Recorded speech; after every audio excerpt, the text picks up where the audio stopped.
Hello, Richard out here in the shed. A few weeks ago I talked about doing a Christmas card. Well, I thought I'd better get round to it because it's not long to go.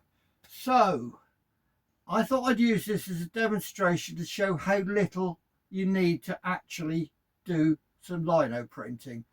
I've been to a few sites recently where they give a great list of equipment, some of it quite expensive, and I want to contradict that a bit and say you can get really good results for very little outlay.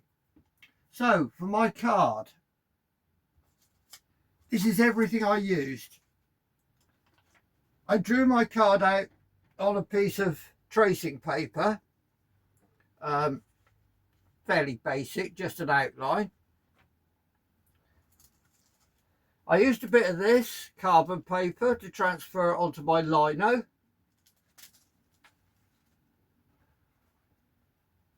I cut sheet number 1 because it's a 2-colour job and I didn't want to do a reduction print. So I carved that onto my lino. That was the background, going to be in black. And I carved the red bit because this is a crow that thinks it's a robin. So he sat on a tin of red paint and, well, it amused me, and I like crows. So fair enough, the only tool I use to carve it, and you've heard me complain about the size of this one, and you also, some of you have heard the very expensive Swiss tools that I bought, but everything I'm going to show you today was done with just this one cutter and nothing else. So I carved him out, printed him in black, and I think I've probably got one over here. Yeah, that was my black print, and that was quite good. So I thought all I've got to do is print the red. Now, I didn't want to use a full sheet of lino, so I cut this out of a little corner. Only snag was I mistraced it somehow and it didn't line up. So the red, instead of filling that bit where his breast is, had dropped down a bit. So what can I could carve it again. I could be bothered. But then I had an idea. I cut another bit of lino and cut the wrong bit that I didn't like out and stuck it on the back with some brown sticky tape. It is a paper based brown tape which I use for all sorts of things. It's really good stuff. So that saved me recarving the whole thing, which has led me to an idea, and I'll just propose this to you right now. If you had one sheet that only had a few bits on it, instead of spending hours cutting out all the bits you don't want, great heaps of grey lino all over the floor, you could stick bits on here, trace onto them in, say, 3 pieces, trace onto them and cut them, and you wouldn't waste, you could just use scraps. That'd be quite good. I haven't actually tried it yet, but I think it could well work. Anyway, having sorted out my mess up on the lino, I inked up the black with my roller. And this is a really old one, not my nice new one I told you about. But all of this stuff, everything here was done using just this equipment and nothing else.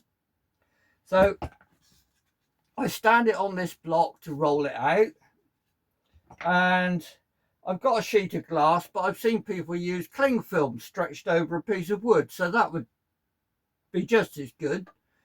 So that's how you ink it up, and all I ink it up with is this really cheap water-based, well, I say cheap, it's £6 a tube for that size, but nothing special. It's water-based, nothing fancy.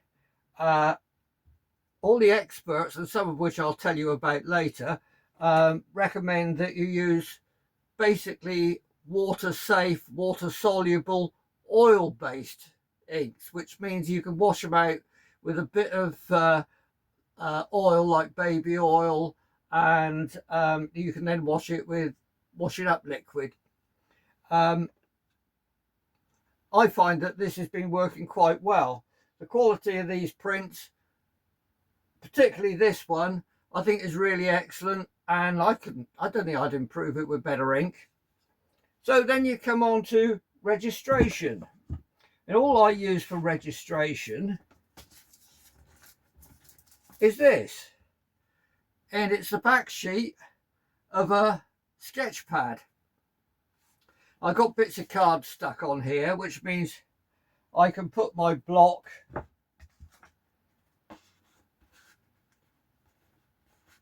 in a corner and line it up like that, and then I can line my paper up with the outside of the tape if I wish. And when it comes to doing another colour, actually I suppose, to be honest, I do it that way up because I need that bottom corner on this particular print, but it's quite adaptable. Then I'd use my, if I can find it, no I can't, oh there we go, I could put the red one in exactly the same place, put the piece of paper back on, lining it up with the green tape, and I'll get pretty good registration. It's not perfect, but it's good enough for everything I'm doing at the moment. Anyway, that's what I've been up to, and there we are. There's one of my Christmas cards.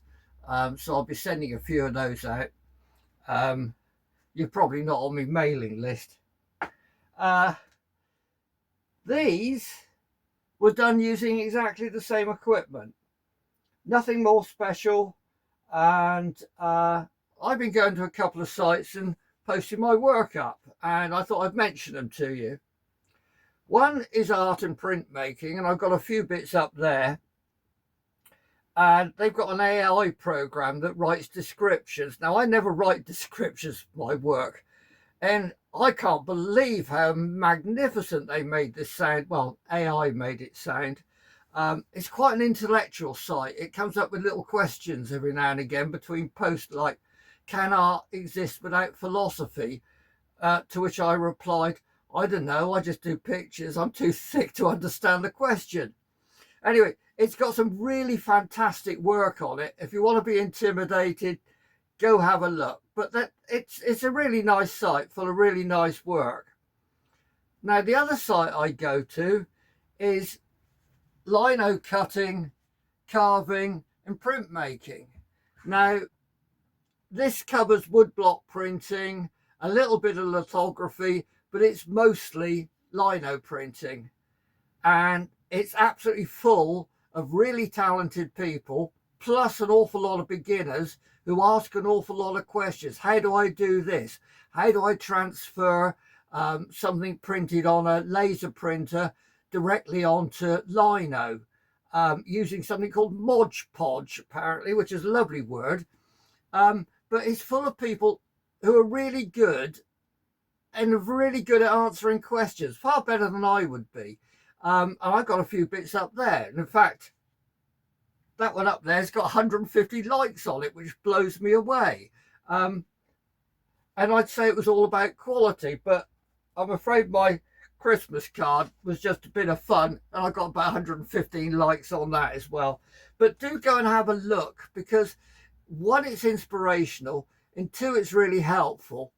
And you've probably noticed my shed's full of flies at the moment, and I don't even want to think why that is, but that's why I'm cutting it a bit short tonight.